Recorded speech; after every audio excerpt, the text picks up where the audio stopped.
भंवर विलंभी बाग में बहु फूलन की बास, तैसे जीव विलंभी विषयन में अंतः चले निराश। जीव को भुलाने के लिए 5 विषय हैं। आज थोड़ा सा मैं ऐसी बात बताता हूं जिसके कारण जीव सुखी हो सकता है। आपके दुख के कारण 5 चीजें होती हैं और ये 5 विषयों का भोग और 5 विषयों की आसक्ति ये दुख में ढकेलती है। शब्द, स्पर्श, रूप, रस, गंध, ये 5 विषय हैं। नंबर 1 शब्द विषय, जो आप शब्द कान से सुनते हो। दूसरा है स्पर्श विषय, जो त्वचा से छूते हो। तीसरा है रूप विषय, जो आंखों से देखते हो। चौथा है जो स्वाद विषय, जो जीभ से लेते हो। 5वां है गंध विषय, जो नाक से सूंघते हो। तो ये गंध विषय तो सबके जीवन में नॉर्मल है, ये ज्यादा प्रॉब्लम नहीं करता है। बहुत कम लोग खुशबू में फंसते हैं सेंटेंट के चक्कर में। लेकिन सबसे कठिन ये विषय है शब्द विषय और रूप विषय और रस विषय। ये 3 विषय ये बहुत ज्यादा ताकतवर है। स्वाद को जीतना और किसी भी रूप सौंदर्य में आकर्षित न होना और विषयिक रसिक शब्दों को न सुनना, ये बहुत कठिन बात है। विषय भरे गीतों को न सुनना, राग रंग वाले गीत न सुनना, ये बहुत बड़ी बात है। और ये विषय यही मनुष्य को दुख देते हैं। मैं गुजरात में एक बार बस में बैठ रहा था, तो बस में बैठ गया तो एक भगत मेरा थैला लेकर आ रहा था, वो आया ही नहीं और बस छूटने वाली। मेरे गुरुजी भी थे, तो मैंने उसको झांक कर देखा, वो दिखाई नहीं दिया। तो फिर मैं बस से उतरा। हमने कहा भाई थैला लेकर कहाँ रह गया मेरा भगत किरीट भाई? तो पीछे वो पान ठेला पर खड़ा था। तो मैं आवाज दिया, किरीट भाई आइए, बस छूट रही है। तो आया। तो हमने कहा किरीट भाई क्यों रुके, कहाँ रुके? बोले पान ठेला पर एक गीत चल रहा था, फिल्मी गीत, उसको सुनने लगे। बोले मैं समझ ही नहीं पाया, मेरे पांव रुक गए और याद ही नहीं रहा कि आपको बस में बिठाने जा रहा हूं। इतना भूल गए गीत में। ये रसिक गीत या आपके कानों के द्वारा अंदर प्रवेश करके मन को चंचल कर देते हैं। और ये स्वाद विषय जिसके कारण तुम अपने स्वास्थ्य का भी ध्यान नहीं दे पाते हो और स्वाद विषय में पड़ जाते हो। और ये जितनी खाने पीने की चीजें हैं, इनका शरीर के ऊपर 6 घंटे में प्रभाव आता है। इसलिए बहुत संभल कर खाना चाहिए। क्या खाना है? बहुत सी चीजें ऐसी हैं जिनको खाने से आपका शरीर शीतल रहेगा, शांत रहेगा। कुछ चीजें ऐसी हैं जिनको खाने से आपके शरीर में बहुत उलझन खड़ी हो जाएगी। उन चीजों को मत खाइए। और ये काम, क्रोध, लोभ, मोह, इनका सारा डायरेक्ट रिश्ता विषयों से है। ये काम, क्रोध, लोभ, मोह, इसको भी जीतो। त्रिविधम नरकसिदम द्वारम नाशनम आत्मना कामः क्रोधः तथा लोभः तस्मात् तत्रियम त्यजेत्। काम क्रोध लोभ नरक के द्वार हैं। और कितने लोगों को तो क्रोध बहुत आता है, जब तक सोते नहीं है तब तक दिमाग गर्म ही रहता है। और कितने लोग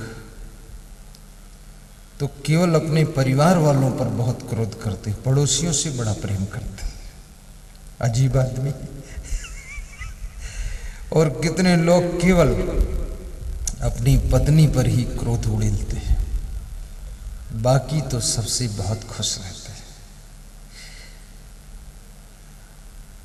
अभी रतलाम जिले में एक सज्जन के यहाँ पधरोनी हम गए तो उनकी पत्नी थोड़ा सा टाइम पा गई, 1 मिनट, तो बोली कि पति जी को समझा दो, सारी गुस्सा मेरे ऊपर ही उड़े होते हैं।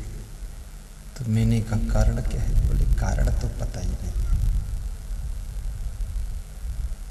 बच्चों से ठीक बोलते हैं और सबसे प्रेम से बोलते हैं, मन संचालन करते हैं, बड़ी शेर शायरी सुनाते हैं, हमारे सामने शेर जैसे गरजते न जाने क्या बात। तो मैंने कहा शुरू से ही है? बोले शुरू से ही ऐसा ही है। तो मैं इंतजार में हूं, अब सुधर जाएंगे, अब सुधर जाएंगे। इंतजार करते करते 12 साल हो गए, सुधरे ही नहीं। तो मैंने कहा वो नहीं सुधरेंगे। बोले मास्टर भी हैं, शिक्षक हैं, हिंदी इंग्लिश दोनों बोलते हैं और मैथमेटिक बहुत अच्छी है, लेकिन न जाने क्या बात है।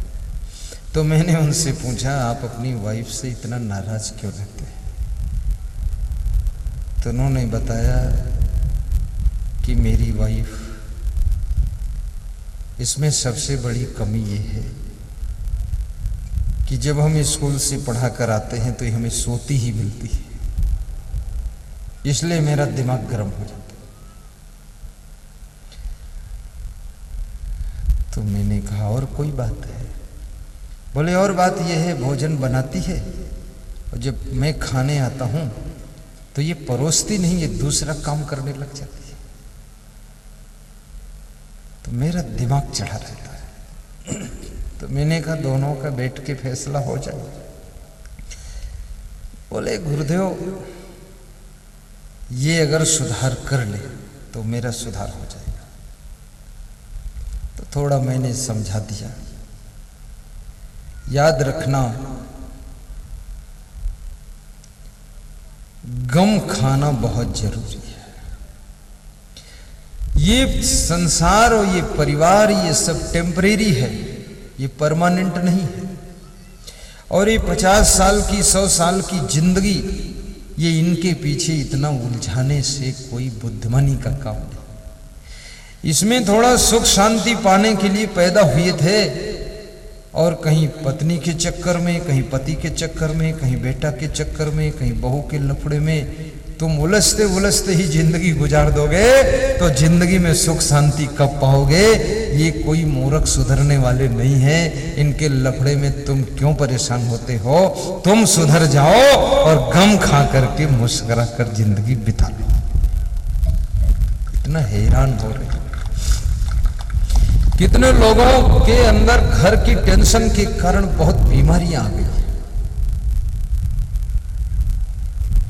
और कितने लोगों को मैंने कहते सुना है कि मेरे अब कौन है, केवल एक ही तो बेटा है, जो कुछ हम करते हैं इसके लिए करते हैं। तो बेटा कहता है मेरे लिए क्यों करते हो, अपने लिए करना है करो, नहीं करना मत करो, मेरे लिए क्यों चिंता करते हो?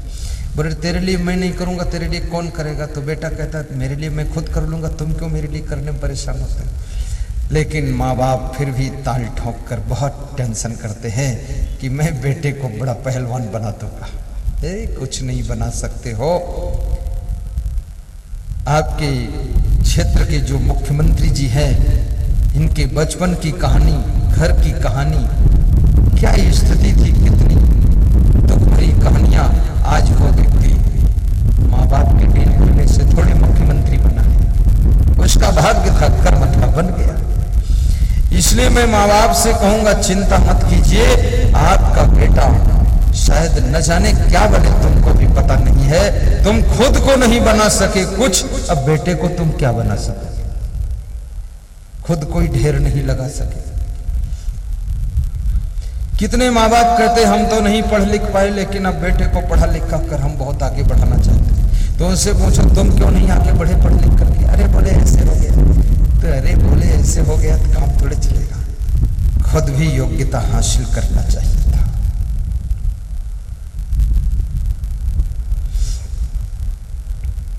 योग्य बनो और बेटों की चिंता न करो, उनका भी अपना प्रारब्ध है, उनका एक अलग अपना भाग्य है, और उनकी किस्मत में कर्म में जो होगा तुम लाख प्रयास करो बदल न सकोगे। चाहे वो राजनीति करे, चाहे साधु बने, जो कुछ लिखा ललाट में सो होई परिणाम, चाहे परे घर रंग के, चाहे महीपत धाम। जिसका भाग्य और कर्म ठीक नहीं है वो अगर साधु भी बने तो साधुओं में भी ठोकरें खाते घूमता रहता है, इधर उधर चक्कर काटता रहता है। और जिसका कर्म भाग्य टाप का है वो साधुओं में भी बहुत सुखी है, बड़ा आनंद में रहता है। और जिसके कर्म नहीं सुधर रहे, आदतें नहीं सुधर रही, स्वभाव नहीं सुधर रहा, व्यवहार नहीं सुधर रहा, वाणी नहीं सुधर रही है, तो समझ लो उसका भाग्य बिगड़ा हुआ ही है। सौभाग्यशाली का पहला लक्षण होता है उसका स्वभाव सुंदर होगा। किस्मत वाले का दूसरा लक्षण है कि उसका कर्म बहुत अच्छे होंगे। और सौभाग्यशाली का तीसरा लक्षण है कि उसकी वाणी बहुत अच्छी होगी। और चौथा लक्षण है कि वो चरित्रवान होगा। और पांचवा लक्षण किस्मत वाले का होता है कि उसका व्यवहार बहुत आकर्षक होता है। अगर ये 5 बातें हैं उसकी किस्मत चमकेगी। और जिनको अपनी किस्मत सुधारनी है, ये 5 बातों को सुधारो। ज्योतिषी को हाथ दिखाते मत घूमो, इधर उधर रेखा शास्त्र लेकर कि भाग्य रेखा देख लो ज्योतिषी महाराज। अरे ज्योतिषी खुद ही फूटा कमंडल लिए घूम रहा है, वो तुम्हारी भाग्य रेखा क्या देखेगा? कोई रेखा वोखा कुछ नहीं। मैंने बहुत रेखा देखा है। अभी भोपाल में एक आदमी की रेखा देखा तो उसके हाथ में सब रेखाएं, और 300 रुपये रोज पे मजदूरी कर रहा है। 8 एकड़ जमीन थी, 2 एकड़ बेच दिया है। 3 भाई थे, 2-2 एकड़ बची है। दादाजी रो रहे हैं, पिताजी मर गए हैं, माँ आंसू बहा रही है।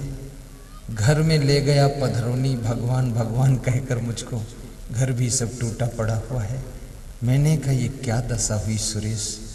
बोले किस्मत नहीं साथ दे रही। मैंने कहा रेखा दिखाओ, तो सब रेखाएं हैं। रेखा क्या करे जब उल्लू पने का काम करोगे? रेखा क्या करे? उल्टम पलटम काम करते।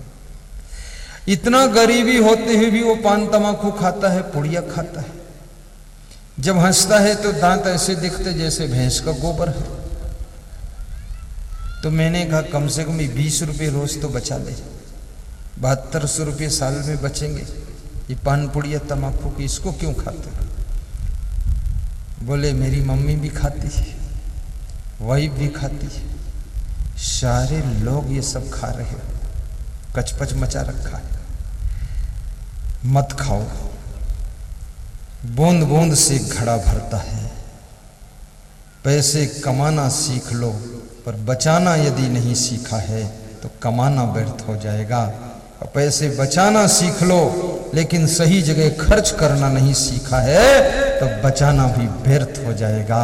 सही जगह खर्च करना भी सीखो, क्योंकि पैसा जमा करने के लिए नहीं है, पैसा खर्च करने के लिए।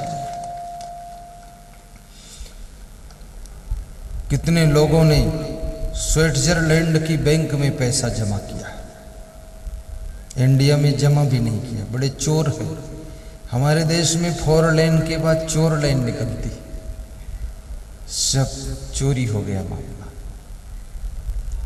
जितनी रिश्वत और जितना लालच इस भारत देश में देखा गया, इसमें नेता भी बहुत लोभी है, अफसर तो बहुत ही खिलाड़ी है, बहुत शातिर दिमाग है उसका। कर्मचारी भी और इनकम मार रहा है। जो जितना निचोड़ पाता है इंडिया को निचोड़ता है और फिर कहता है ये भारत मेरी माता है। बस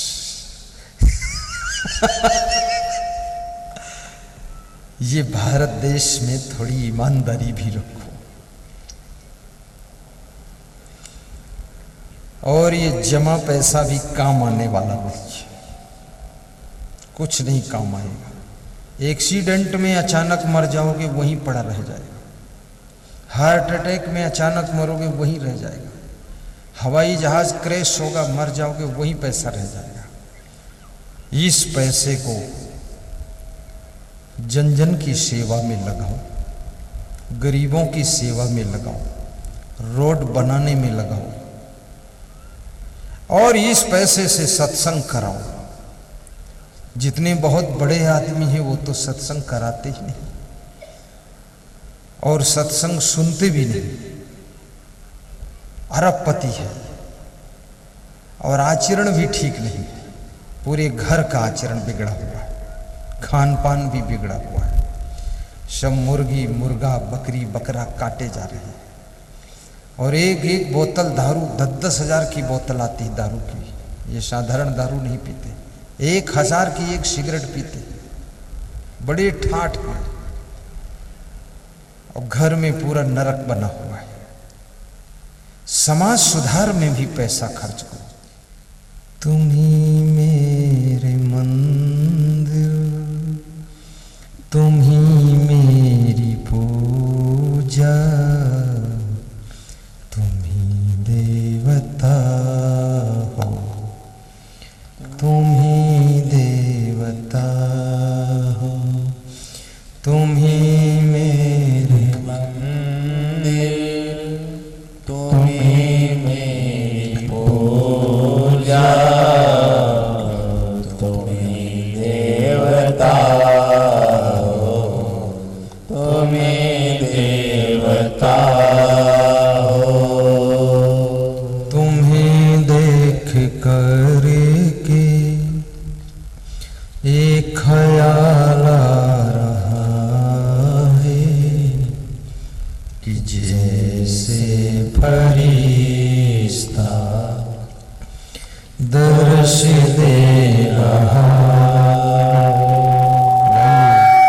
तुम्हें देख कर के ये ख्याल आ रहा है कि जैसे फरिश्ता दर्श दे रहा है। कोई मेरी आँखों को देखे तो समझे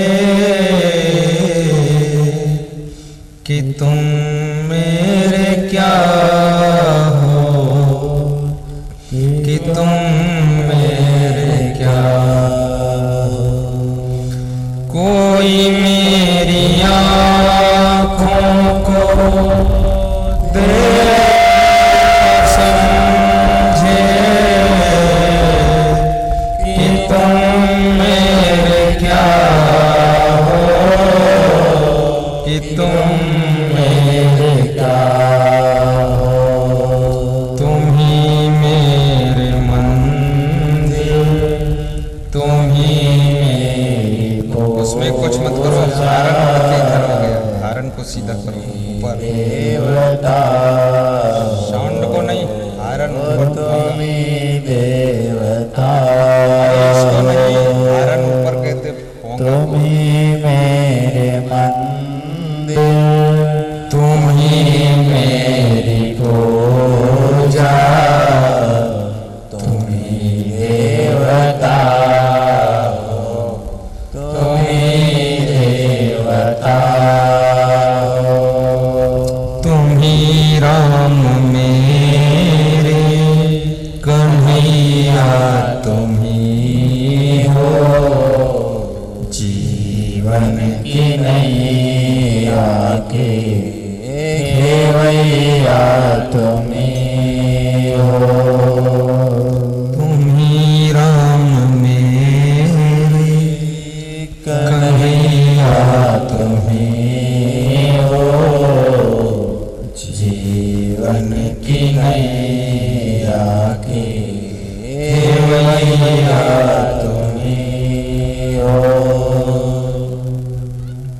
न जानो मैं भक्ति न जानो मैं पूजा, शिवा तेरे सद्गुरु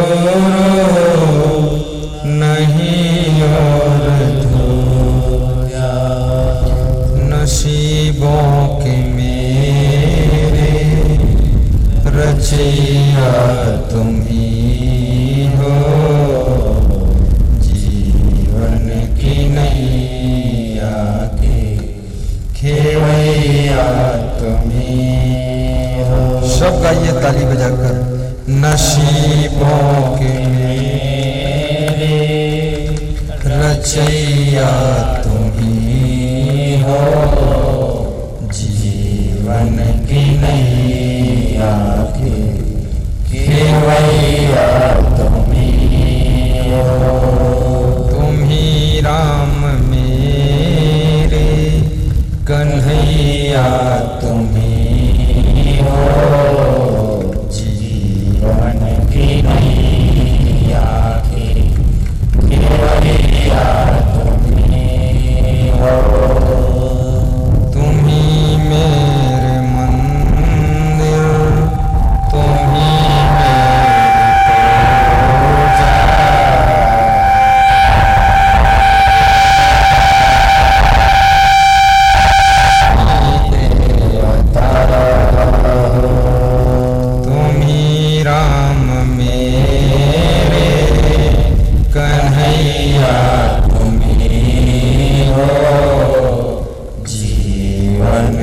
नैया के खेवैया तुम्हीं हो।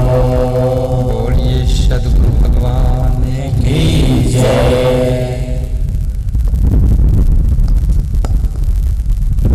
सज्जनों और देवियों, जैसे भौरा फूलों में फूल जाता है, ऐसे ही जीवन संसार की माया मोह में विषयों में भूल जाता है। जिस उद्देश्य के लिए मनुष्य का जीवन प्राप्त हुआ है, उस उद्देश्य को ये पूर्ण नहीं कर पाता है। ये मनुष्य का जीवन खाने पीने भोगने और सोने के लिए नहीं मिला है। ये जीवन भक्ति सत्संग साधना और शांति के लिए मिला है। जितना इस मन को चंचल करोगे, उतना ज्यादा शांत होते चले जाओगे। मन को समझा कर रखोगे, उतना ज्यादा तुमको शांति मिलेगी। शांति पैसे से नहीं मिलती है, शांति सामान से भी नहीं मिलती है। शांति आपकी मन की समझदारी से जन्म लेती है। कभी कभी 5 मिनट 10 मिनट शांत घर में बैठा करो, मौन बैठ जाया करो।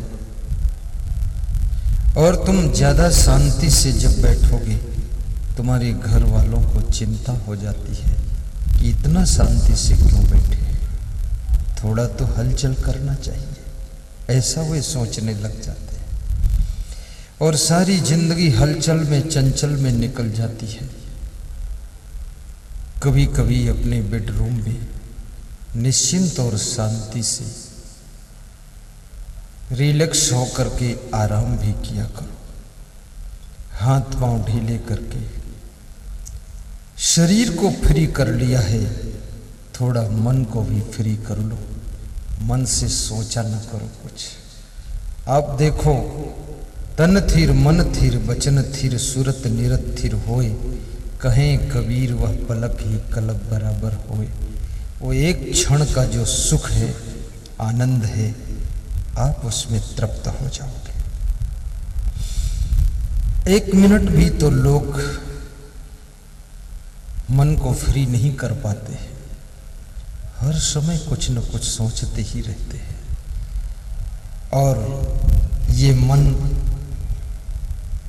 इसकी भी आदतें होती हैं, जैसा तुम ढाल लो। कभी कभी आधा दिन भोजन का व्रत रहा करो, कुछ मत खाओ, केवल पानी पियो। आधे दिन के बाद फिर थोड़ा फल खा लो और शाम को हल्का भोजन कीजिए। कितने लोग 1 घंटा भी व्रत नहीं रह सकते। 1 घंटा अगर व्रत रहे, उतने में वो सोचते हैं कुछ खाऊंगा नहीं तो मर जाऊंगा, क्या करूंगा, बड़े झट से खा लेते। व्रत रह कर देखो, मनुष्य अगर 1 वर्ष भी भोजन ना करे और नींबू का पानी पीता रहे तो भी जिंदा रहेगा। लेकिन 1 वर्ष भोजन त्यागने की जरूरत नहीं है, पर 6 घंटे तो बंद करो। आप घबराया मत करो। और कभी कभी 1 घंटे मौन रहकर देखो। जब तुम बीमार हो जाते हो, आईसीयू में भर्ती हो जाते हो, 3-3 दिन बेहोश रहते हो, तब भी तुम्हारे घर का काम चलता है और घर भी रहता है और घर के लोग भी जिंदा रहते हैं। 3 वर्ष तक धीरू भाई अंबानी अमेरिका में बीमार होकर इलाज करा रहे थे। 3 वर्ष तक, इतना लंबा इलाज।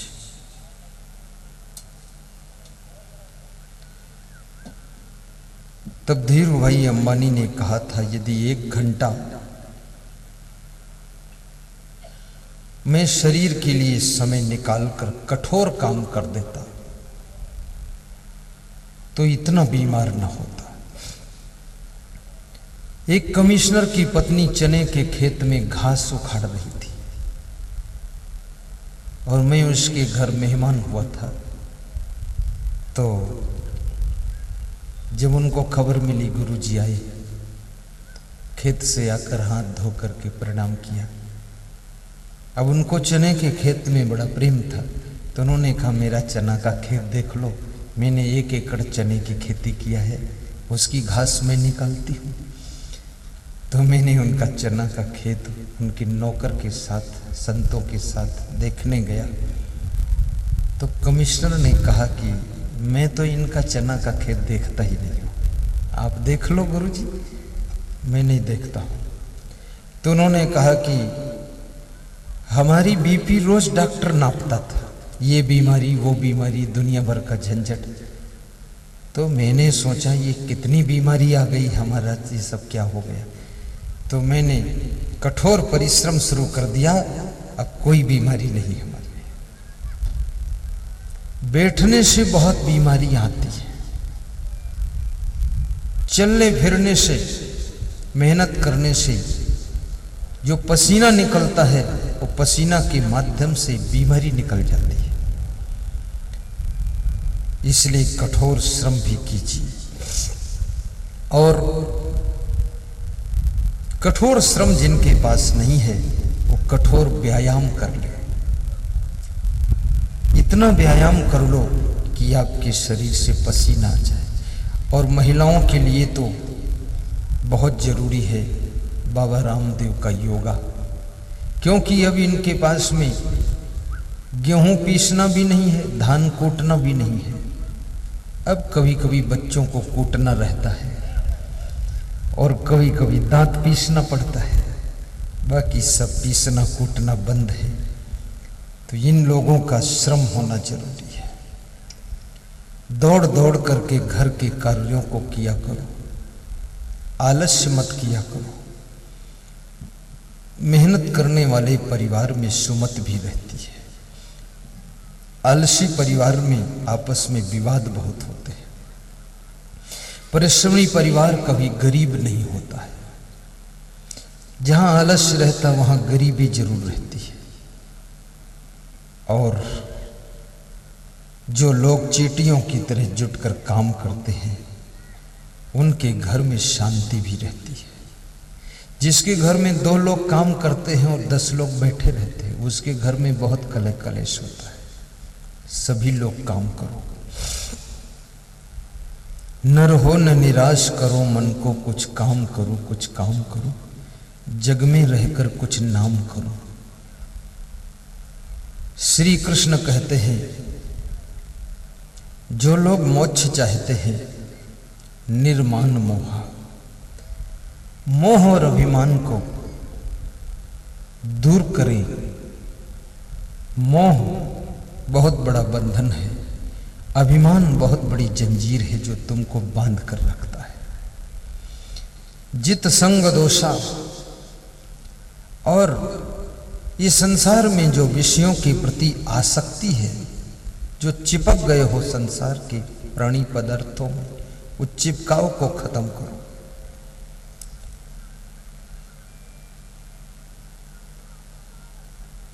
इस मृत्युलोक संसार के सत्य को समझो।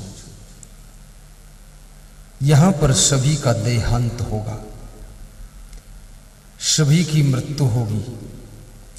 और यहां कम उम्र ज्यादा उम्र की बात नहीं, जिसका टाइम पूरा हो गया सबको डेफिनेट टाइम मिला है। कोई 10 साल के लिए ही आया है, कोई 50 साल के लिए, कोई 100 साल के लिए। और तुमको भी पता नहीं मैं कितने साल के लिए यहां जीवित रहने आया हूं। आपका समय पूरा हो जाएगा, आप अपने बच्चों की भी चिंता नहीं करोगे, न बाप की चिंता न किसी की चिंता। आप आंख बंद कर लोगे, आत्मा पंछी चला जाएगा। 10 द्वारे का पिंजड़ा तामे पंछी पौन, रहीबे को अचरज बड़ा जाता चंभो कौन। तो कृष्ण कहते हैं मोह को जीतोगे तो मोक्ष हो जाएगा। मोह धन क्षय मोक्ष। और श्री कृष्ण कहते हैं अध्यात्म नित्य विनिवृत्त कामा, नित्य प्रतिदिन अध्यात्म का कार्य कीजिए। रोज सत्संग सुनिए, रोज भक्ति पूजन कीजिए, रोज थोड़ा ध्यान कीजिए, रोज स्वाध्याय कीजिए, धार्मिक पुस्तकें खरीदिए। कल मैं गया था बद्री प्रसाद चौधरी मुकद्दम चंदवार के यहाँ,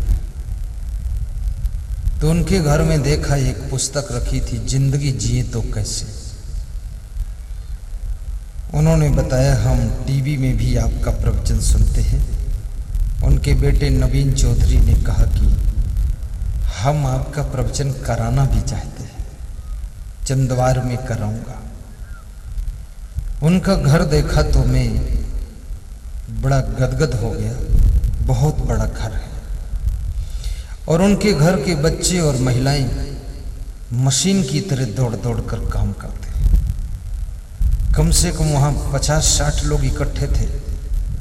2 मिनट में सबके सामने नाश्ता की प्लेट पहुंचाती और जो ही नाश्ता कर चुके खाली प्लेटें फट से उठा ली, ऐसा नहीं वहीं पड़ी रही, और फटाफट सेवा करके फ्री होकर 2 मिनट प्रवचन सुना। अगला प्रवचन आपको वहां भी सुनने को मिलेगा, चंदवार में श्री मुकद्दम जी के यहाँ।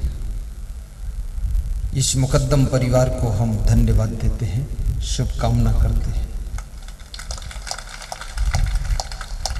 यदि उस परिवार से कोई आया हो तो खड़े होकर दर्शन दे।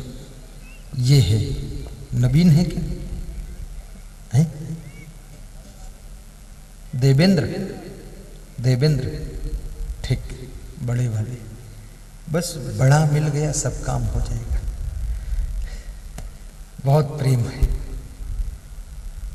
दूसरा सत्संग आपको आने वाले वर्ष में शीघ्र बाड़ी में श्री राजकुमार चौहान जी की ओर से सुनने को मिलेगा। राजकुमार चौहान कहाँ है? ताली बजा दो, पीछे क्यों खड़े हो, आगे आओ, इधर आ जाओ, आ जाओ चलते चलते। उनकी भी इच्छा है कि बाड़ी में सत्संग कराऊं, शहर है वहां सबको आने में सुविधा भी रहे। अभी मैं 2 दिन से उन्हीं के निवास पर बाड़ी में ठहरा हूं। बड़ी सेवा व्यवस्था किया है, बड़ा अच्छा घर है, ढंग से बनाया है। और तीसरा सत्संग आपके पड़ोस में बख्तर में श्री गोपाल सेठ के द्वारा भी आपको फरवरी में सुनने को मिलेगा। तीसरा सत्संग, ताली बजा दिया। और चौथा सत्संग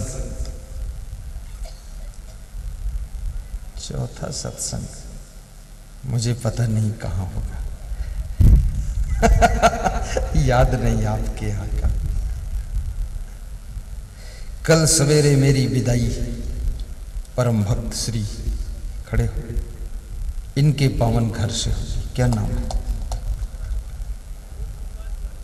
रूप प्रकाश चौहान है, ओम प्रकाश चौहान। 5 बजे से 6 बजे के बीच में हम इनके यहाँ से विदाई लेंगे। हमारे संतों का सुबह सुबह का जलपान इनके यहाँ होगा। और कल मेरी 700 किलोमीटर की यात्रा है, काशी बनारस पहुंचना है, वहाँ नाइट स्टे है श्री विजय मौर्य के यहाँ। बहुत बड़े होटल के मालिक हैं, उनके यहाँ नाइट स्टे हो। और सज्जनों, इस गांव के भक्त श्री रमेश पटेल मुकद्दम जी को भी व्यास गादी धन्यवाद देती है। खड़े हो मुकद्दम रमेश पटेल।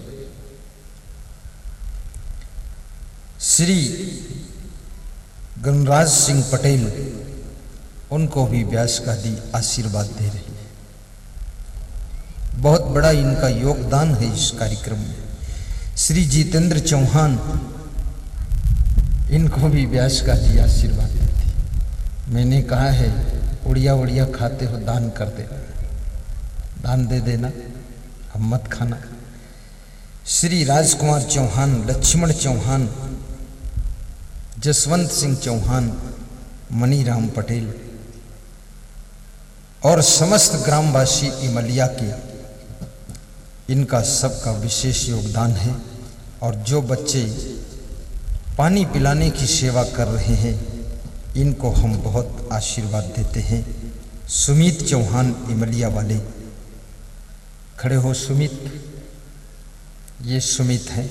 अमित चौहान इमलिया, भाई साहेब चौहान खेरी शिलगेना, खड़े हो जाओ। अमन चौहान इमलिया, ऋतिक चौहान इमलिया, भूपेंद्र ठाकुर इमलिया, सचिन चौहान इमलिया, ठाकुर गुड्डू भैया, सबको आशीर्वाद है। एक बार इमलिया वासियों के लिए उनके सम्मान में ताली बजा दो।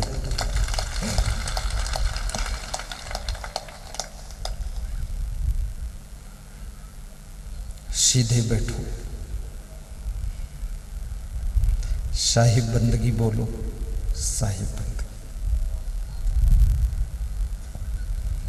बार बार वंदना, हजार बार वंदना, मेरे गुरुदेव को करोड़ बार वंदना।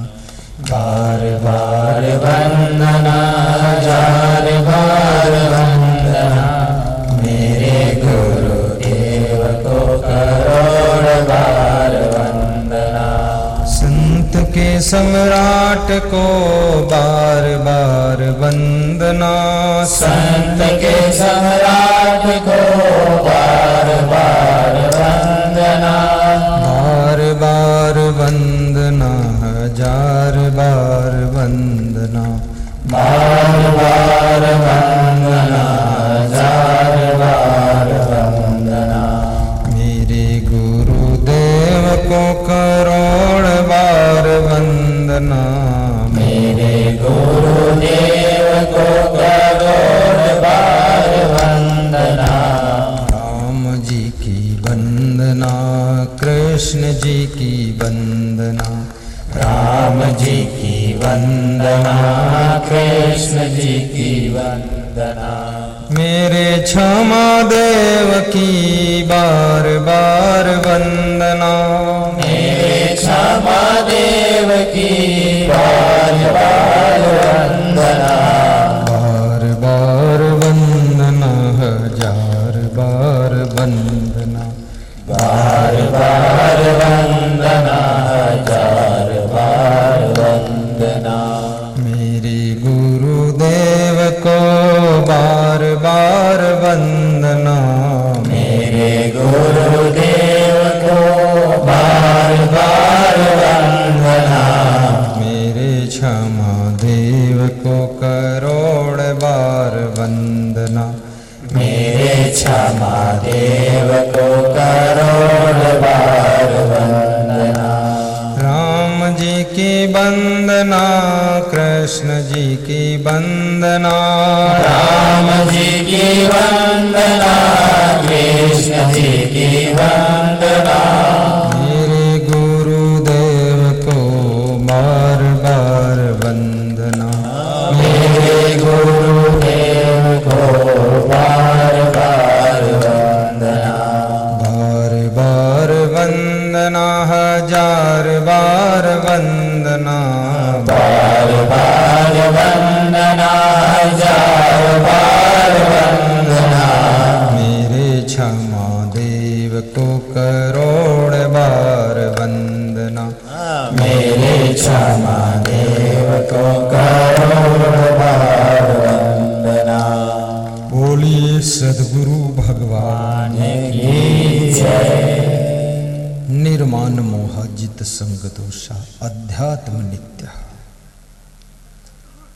नित्य अध्यात्म का जो आनंद लेता है, जो रोज प्रवचन सुनता है,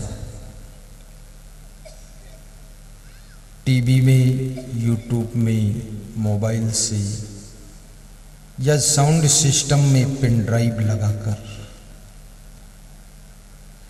एक किसान कह रहा था कि मैं मोबाइल आगे रख लेता हूँ, खेत में काम करता हूँ, काम करते करते वहाँ पहुँचता हूँ तो फिर और आगे बढ़ा देता हूँ और सत्संग सुनता रहता हूँ, काम करता रहता हूँ। ये सत्संग, ये प्रवचन आपके मन को संभालता है और इस मन के अंदर बड़े द्वंद्व खड़े होते हैं। कभी ये मन चोरी करना भी चाहता है, बड़ा चुट्टा भी है। कभी ये मन आलस्य में पड़ा रहना चाहता है।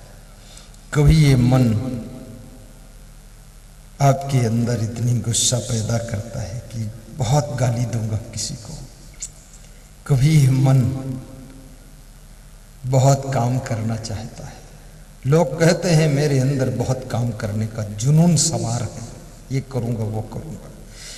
कभी ये मन पूरा घर बार छोड़कर भाग जाना चाहता है। इसकी स्थिति बड़ी खतरनाक है। इस मन को समझाने के लिए केवल सत्संग है और सत साहित्य केंद्र यहाँ पर है। वहाँ से पुस्तकें आध्यात्मिक लेकर के उनको भी रोज 10 मिनट आधा घंटे पढ़ना चाहिए। पुस्तक की कौन सी लाइन तुम्हारी जिंदगी की लाइन को सुधार दे, क्या पता है। और प्रवचन के मेमोरी कार्ड लेकर के मोबाइल में डालकर 60 घंटे का प्रवचन रोज सुनना चाहिए। आधा आधा घंटे सुनो, 1 घंटे सुनो। साथ में थोड़ा ध्यान भी किया करो। ऐसे बैठ जाया करो ध्यान में, और ऐसे बैठने पर अगर घुटनों में दर्द होने लग जाए, कमर में दर्द होने लग जाए, तो फिर बिस्तर पर लेट जाया करो और लेटे लेटे ध्यान किया करो। आपको लेटे लेटे ध्यान किसी ने सिखाया नहीं होगा, पर मैंने ये नए ध्यान की खोज किया है। लेटे लेटे ध्यान। लेट जाओ शांति से, हाथ पांव ढीले कर दो, ऐसे जैसे कोई मुर्दा पड़ा हुआ है। हो तो जिंदा, मुर्दा नहीं हो, मुर्दे की तरह ढीले कर दो और ध्यान में डूब जाओ। और ध्यान क्या करना है? मैं अमर आत्मा हूं, मैं अविनाशी हूं, मैं शरीर नहीं हूं, मैं मन नहीं हूं, मैं इंद्रियां नहीं हूं, मैं घर नहीं हूं, मैं गाड़ी नहीं हूं, मैं गाड़ी के लिए क्यों दुखी होता हूं, मैं साड़ी के लिए क्यों दुखी होता हूं। मैं तो इससे अलग हूं, शुद्ध बुद्ध चैतन्य स्वरूप आत्मा हूं, शांत स्वरूप है मेरा। ये मायावी चीजों के पीछे मैं कितना अशांत हुआ हूं, ये विचार करिए और ध्यान कीजिए। और ध्यान करते करते संसार के मोह को भी कम कीजिए। ध्यान में बैठकर ये सोचिए कि इस शरीर से पहले भी मेरा कहीं शरीर था, और जहां था वहां मेरे माँ बाप, परिवार, सब घर मकान था। और जब हम वहां थे वहां की चिंता टेंशन बहुत करते थे। अचानक वहां मर गए, वहां से ट्रांसफर होकर यहां जन्म हो गया। अब वहां के बारे में हम सोचते भी नहीं, याद भी नहीं है। अब यहां की चिंता हम करने लग गए। याद रखना, कब आंख बंद हो जाए, जिंदगी की किस गली में शाम हो जाए और तुम्हारी मृत्यु हो जाए, तुम कहां चिंता में इतना डूबे हुए हो। ये सब चीजें परमानेंट तुम्हारी नहीं है, ये सब टेम्परेरी है। इनके मोह में मत पड़ो और चिंता मुक्त होकर के जीवन जियो।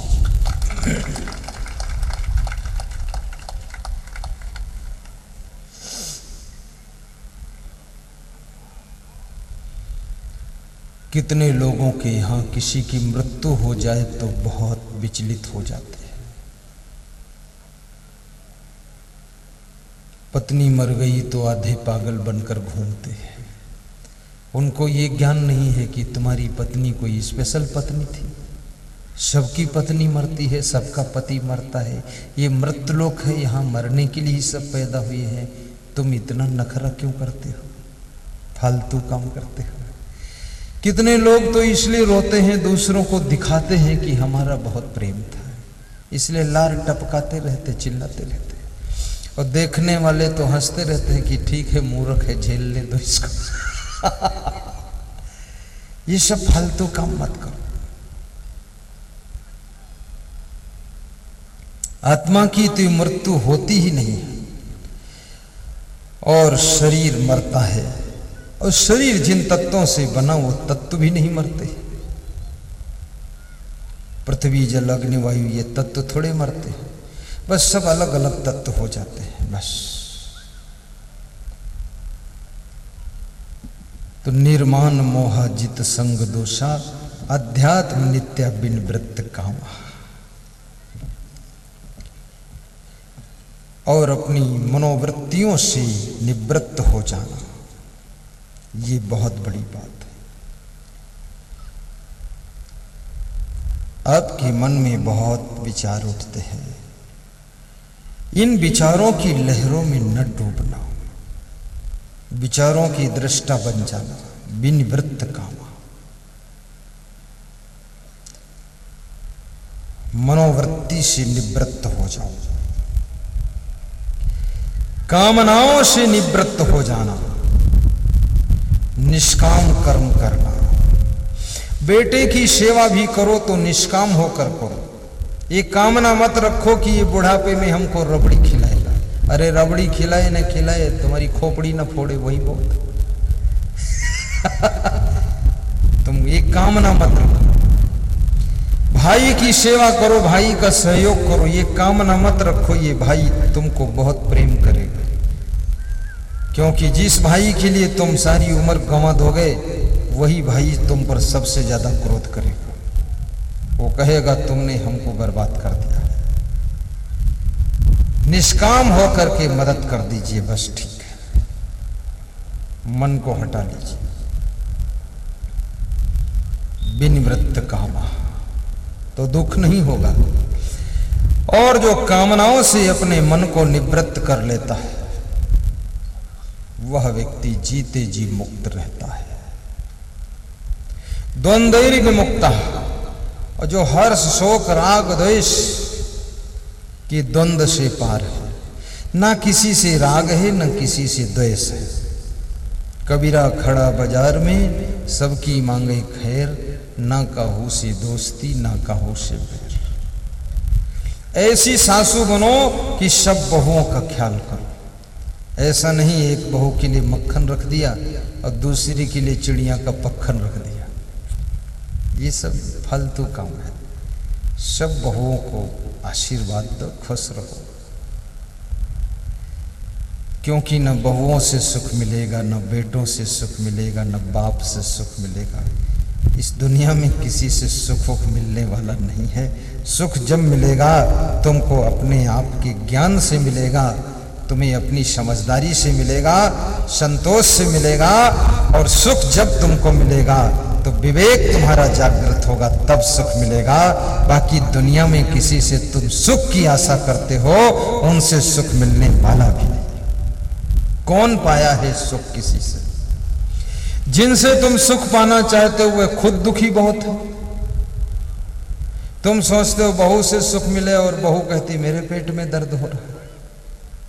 तुम सोचते हो बेटा से सुख मिले, वो फेल हो गया, उसमें दुखी है। तुम सोचते हो भाई से सुख मिले, वो भाई बोलता सिर दर्द बहुत होता, हम बहुत परेशान। ये इनसे सुख कहां मिलने वाला है? और जब तक तुम दूसरों से सुख की आशा करोगे तब तक तुम हमेशा दुखी ही रहोगे। जब दूसरों से सुख की आशा छोड़ दोगे, अपने आप में तुम सुखी हो और सुखी रहोगे, इसमें कोई दुख है ही नहीं। दूसरे कब तुमको सुख देंगे?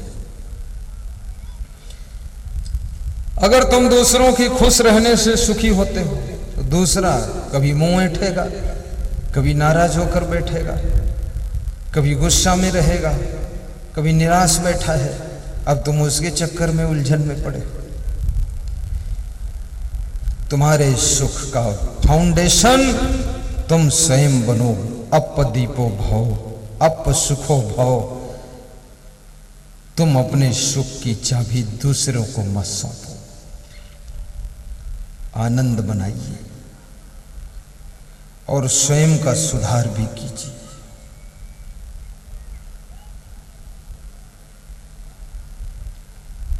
बोलो सदगुरु भगवान की जय। थोड़ा और सुनाऊं कि बंद करूं? माताएं बहुत खुश हैं। माताओं को धूप नहीं लगती क्या? इनको कम लगती है, क्योंकि ये सिर पे धोती रख लेती है। और पुरुषों की खोपड़ी तो पूरी गर्म हो गई। बहुत से पुरुषों ने भी सिर पे कपड़ा रखा है। थोड़ा कपड़ा बांध लिया करो, कुछ सिर में बांध लेना चाहिए। महिलाओं का ठीक काम है। सत्संग में बैठा करो। सत्संग में आए यदि तू मौका निकाल के, सत्संग में गा दो यदि तू मौका निकाल के। सत्संग में आए यदि तू मौका निकाल के, अखियां खुल जाए तेरी फौरन उजाल से। अखियां खुल जाए तेरी बहुत अच्छा गीत है। उजाल से। अखियां खुल जाए तेरी फौरन उजाल से। अखियां खुल जाए तेरी फौरन उजाल से। सत्संग में आए यदि तू मौका निकाल के, सत्संग में आए यदि तू मौका निकाल के, अखियां खुल जाए तेरी फौरन उजाल से। अखियां खुल जाए तेरी फौरन उजाल से। अखियां खुल जाए तेरी फौरन उजाल से। खुल जाए तेरी फौरन उजाड़ से। बोलिए सद्गुरु भगवान की जय।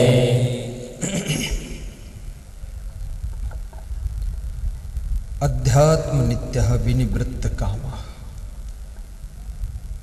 द्वंद्वैर्विमुक्तः। हर्ष और शोक के द्वंद्व से पार होना।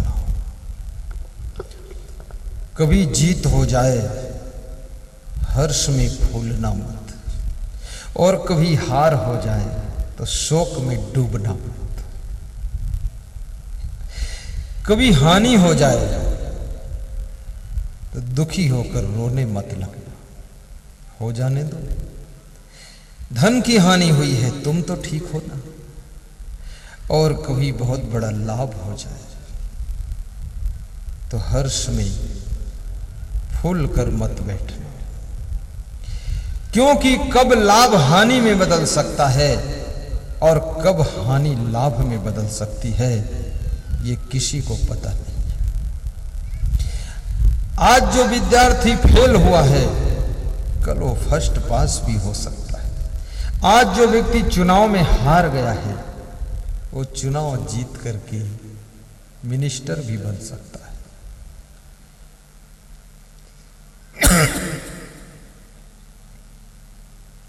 जिसको हार और जीत भी प्रभावित न कर सके, जिसको लाभ हानि डगमगा न सके, जिसको फेल और पास रुला न सके, जिसको गरीबी और अमीरी विचलित न कर सके।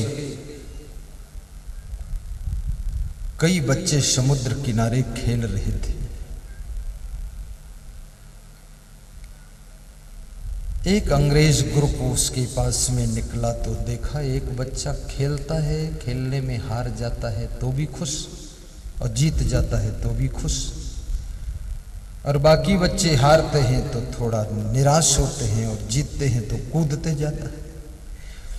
तो उस अंग्रेज ग्रुप में एक महिला थी, उसका नाम शायद एलिजाबेथ था। उस अंग्रेज महिला ने उस बच्चे से पूछा, क्या तू मेरे साथ चलेगा? तेरे को विदेश ले चलते। उसने कहा, मैं पिताजी कहेंगे तो चला जाऊंगा। तो उसके पिता ने आदेश दे दिया, ले जाओ। वो 8-9 भाई था।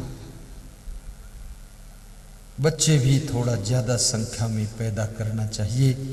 1-2 को साधु बना देना चाहिए जो धर्म रक्षा करे। 1-2 को मिलिट्री में भेजना चाहिए, देश की रक्षा करे। 1-2 को राजनीति में भेजना चाहिए, भोपाल में पॉलिटिक्स करें, विधानसभा। 1-2 को खेत में रखना चाहिए जो गेहूं धान पैदा करे, और 1-2 को अपनी सेवा में रखना चाहिए जो पानी पिलाएं, पंखा डुलाएं। पूरी मिलिट्री तैयार करो। और तुम एक ही पैदा करते हो, वो चला गया होशंगाबाद, तुम्हारे होश उड़ गए। हाँ, ज्यादा रखना चाहिए। और साधु की आवश्यकता बहुत ज्यादा है।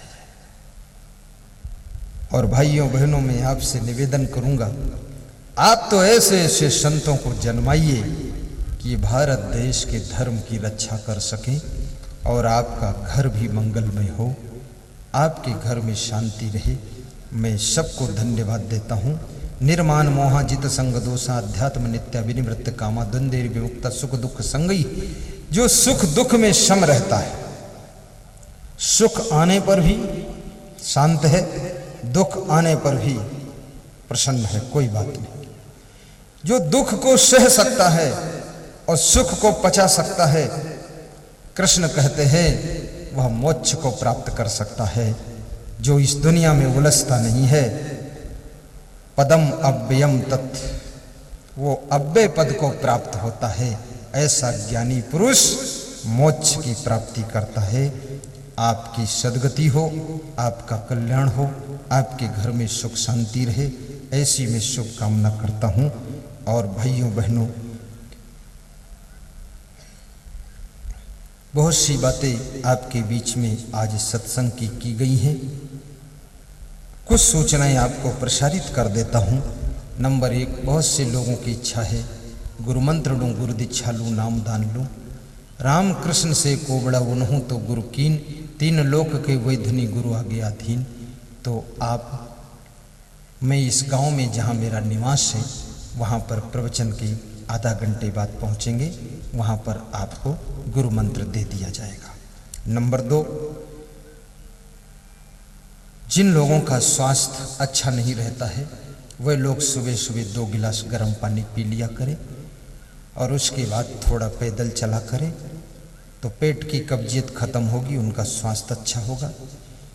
और जिनके पेट में बहुत गड़बड़ियां रहती वह पपीता का सेवन किया करें, जिनके पेट में भूख कम लगती गाजर खाया करें, कच्ची गाजर हलवा नहीं बना के, और मूली एक खा लिया करें। मूली रामबाण है पेट के लिए। और यदि हो सके तो टमाटर पकाकर नहीं, ऐसे ही पका हुआ काटकर नमक डालकर एक टमाटर रोज खा लीजिए, देखिए आपका चेहरा भी टमाटर जैसा हो जाएगा, बहुत सुंदर हो जाओगे। और जिनका पेट बड़ा है वह मेदो हर चूरन, सामने श्री च्योन आयुर्वेद कंपनी की दुकान है, मेदो हर चूरन 3 दिन में कड़ा पेट बड़ा पेट खत्म हो जाएगा। जिनके पेट में ज़्यादा गड़बड़ी है मेदो हर उसका नाम है, मेदो हर चूरन पेट को हर लेगा, पीठ बचेगी पेट नहीं बचेगा। और वे अमृता चूर्ण यूज करें जो पेट में कब्जियत बहुत रहती है। और जिनके घुटनों में दर्द है एनार्ट पाउडर प्रयोग करें, लाखों लोगों का घुटनों दर्द खत्म हुआ है। और जिनकी शुगर है शुगर फिट दवा ले करके 1 महीने में शुगर को समाप्त करें।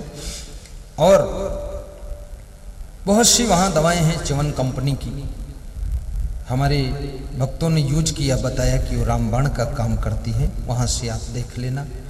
दूसरा, मन की शांति के लिए आप सत साहित्य केंद्र में जाकर के धार्मिक पुस्तकें लेकर उनका अध्ययन करें और बहुत सी चीज़ें वहाँ से प्राप्त करें। तीसरा, जो लोग प्रोग्राम करना चाहते हैं वे लोग नाम पता मोबाइल नंबर लिखकर यहाँ कार्यालय में दे देंगे। जो लोग आधा घंटे के लिए पधरौनी चाहते हैं वे भी नाम पता कार्यालय में या यहाँ नोट करा देंगे, उनको कभी आधा घंटे का समय दिया जाएगा। जैसे हमारे आमोन के भक्त वीर सिंह जी खड़े हो, ये चाहते हैं आधा घंटे का समय हमको मिले, अगली बार इनको समय आधा घंटे का दिया जाएगा आमोन के लिए। उधर देखो मुड़ के, इनके यहाँ मैं 4 बार जा चुका हूँ। ये वीर सिंह नाम है, वीर पुरुष है, जबरदस्ती ले जाते हैं हमको। क्षेत्र में निकलो तो प्रेम से ले जरूर जाएंगे और सेवा करते।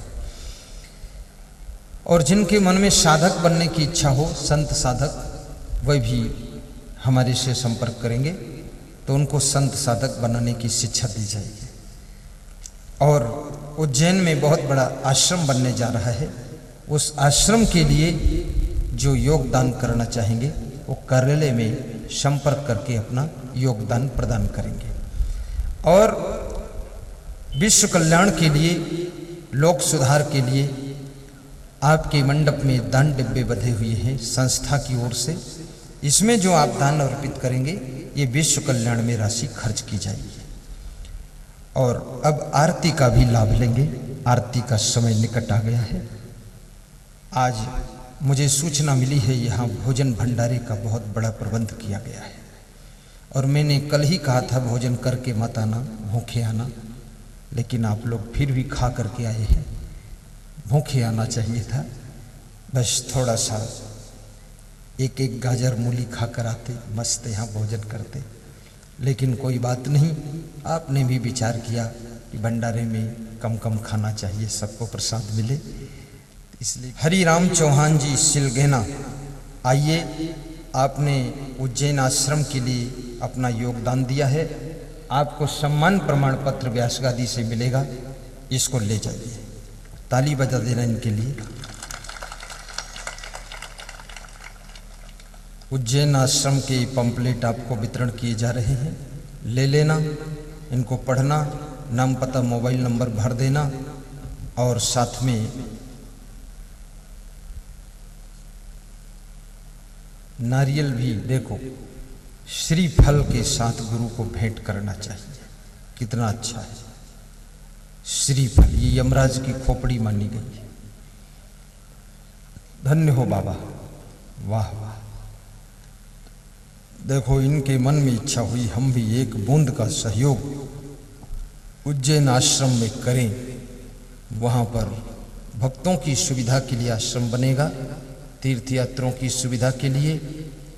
और वहाँ जब प्रवचन होगा 1 लाख लोगों के बैठने का प्रबंध होगा और 1 लाख लोगों के भोजन भंडारे का भी प्रबंध होगा और 1 लाख लोगों के सोने का प्रबंध होगा। अब सोचिए कितना अच्छे रूप का आश्रम होगा। और पहचान हो न हो, बिना पहचान वालों के लिए भी एंट्री होगी। कोई आईडी फाईडी देखने की जरूरत नहीं। जानो न जानो आ जाओ तुम वहाँ, सबको वहाँ आश्रय दिया जाएगा और समाज सुधार के लिए ये आश्रम बनेगा। इसमें आपका भारी योगदान संकल्प चाहिए। और यहाँ पर शुगर जांच का सेंटर लगा हुआ है, जो कि मात्र 20 रुपये में शुगर की जांच वहाँ होती है। सेवा की दृष्टि से बाजार में 100 रुपये में, 120 रुपये में, 70 रुपये में जो जांच होती है, वो यहाँ पर केवल 20 रुपये में आपकी शुगर आधा मिनट में बताएंगे कितनी शुगर है, बीमारी की नहीं है। आप वहाँ जांच भी करा सकेंगे, बहुत बड़ा फायदा होगा उससे। और शुगर दुबले पतले लोगों की भी हो जाती है, मोटे लोगों को भी हो जाती है। और शुगर की बीमारी सबसे खतरनाक बीमारी होती है। इसमें आपका दिमाग भी कमज़ोर हो जाता है, हार्ट कमज़ोर हो जाता है, लीवर आपका कमज़ोर डैमेज हो जाएगा और किडनी भी खराब होती है। और शुगर की वजह से पूरा शरीर आपका बर्बाद हो जाता है। ये बीमारी सबसे भयंकर बीमारी है और इसको लोग जांच नहीं कराते हैं और शुगर धीरे धीरे धीरे धीरे बड़ा रूप लेती है। आप जांच करा लेना, सामने सेंटर है, मात्र 20 रुपये में वो जांच करते हैं। मैंने उनसे पूछा तो बता रहे थे इसमें तो 17-18 रुपये खर्चा आ जाता है इसका, निडिल उडिल जो लगाते हैं। तो हमने कहा तो तुम्हारा तो कुछ बचता नहीं। बोले हम सेवा के रूप में कर रहे हैं। तो हमने कहा करवा तो और ये हिमालय के भक्तों की टीम को व्यास गादी बहुत बहुत शुभकामना कर रही है। आरती के लिए अपने अपने स्थान पर भाव श्रद्धा से खड़े हो जाएं और आरती का पुण्य प्राप्त कर लें।